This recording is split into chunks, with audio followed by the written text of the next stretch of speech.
Have you ever heard of gender inequality? Gender inequality refers to unequal treatment or perceptions of individuals based on their gender. It arises from differences in socially constructed gender roles. Both male and female students in the Philippines fare very well in the area of education. Female students have higher participation in classes, while boys participate more in physical activities. However, the country's rate of gender inequality is low. The Philippines was ranked 10th of 145 countries in the Global Gender Gap Index 2017. Although the country was ranked high, there are still women who are domestically abused, financially unstable, and who are exploited through prostitution and migrant work. Students who are lesbian, gay, bisexual, and transgender find that their schooling experience is ruined by bullying, discrimination, lack of access to LGBT-related information, and in some cases, physical or sexual assault. Bullying LGBT youth is a serious problem. That's why they came up with a child protection policy designed to address bullying and discrimination in schools. They also passed the Anti-Bullying Law of 2013.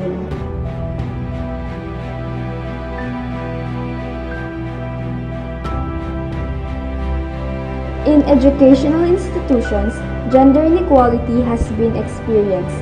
Girls have been discriminated against in terms of various aspects as compared to their male counterparts. The primary aspect in terms of gender inequality has been experienced is participation.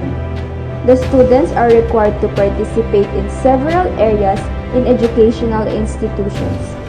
Girls were provided with fewer participation opportunities as compared to their male counterparts, and hence, it led to a prevalence of gender inequality.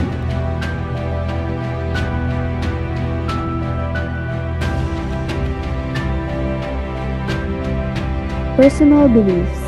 One of the complicated realities is that sometimes inequality is completely governed by the personal beliefs of a select few individuals. In some cases, opinions in their family also contributed to this.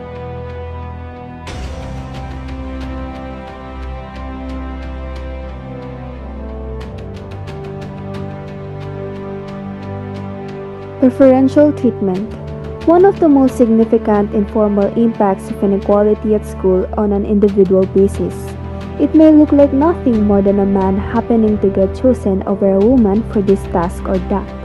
However, when you zoom out and look at the big picture, it becomes clear that men happen to get chosen a lot more than women.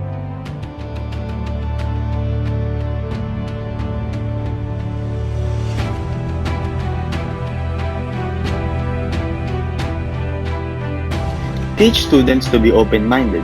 Teachers are in a powerful position to mobilize the next generation on how to respond to gender bias. Being aware of this bias can help children to cope and deal with this conflict. Avoid grouping children by their gender. Make sure all classroom rules apply to a multitude of sexes. Have similar books, guest speakers, films on males, females, transgender people, etc. to create broad exposure and normalize these ideas for children.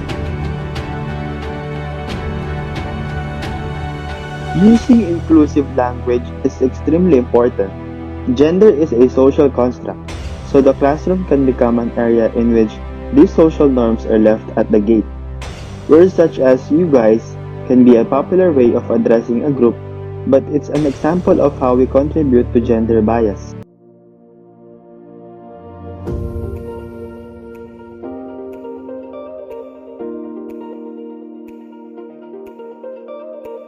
If you have been a victim of gender inequality, do not be scared to speak up. Approach someone who can help you. Your friends and family will help you out. Be sure to also help yourself because it is you who have experienced it. Remember that an incident like this must be taken care of thoroughly. Inequality is a common thing in our society. You should always be prepared for it. Do not be afraid to speak out and address your concerns to the teachers. Defend yourself or others to understand your side. Although it is a common issue, still be yourself and do not hesitate to show yourself to other people. Society might be harsh about gender issues, but as a student, we can make a difference by promoting gender equality among our generations. We believe that everyone, regardless of gender status, is capable of doing things based on our own belief, individuality, and ability. A famous quote raised girls and boys the same way. The impact of gender inequality exists in all forms.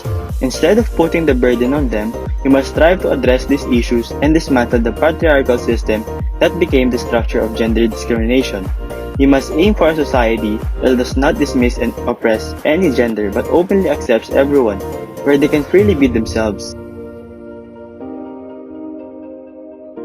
Those students who are discriminated because of their gender, do not be affected by what others say. Instead, use it as a motivation to stand up and fight for their rights. Believe and be the better version of yourself. And lastly, be the voice of the youth and fight for what is right. No matter what gender we have, do not discriminate or criticize others because in the eyes of God, we are equal.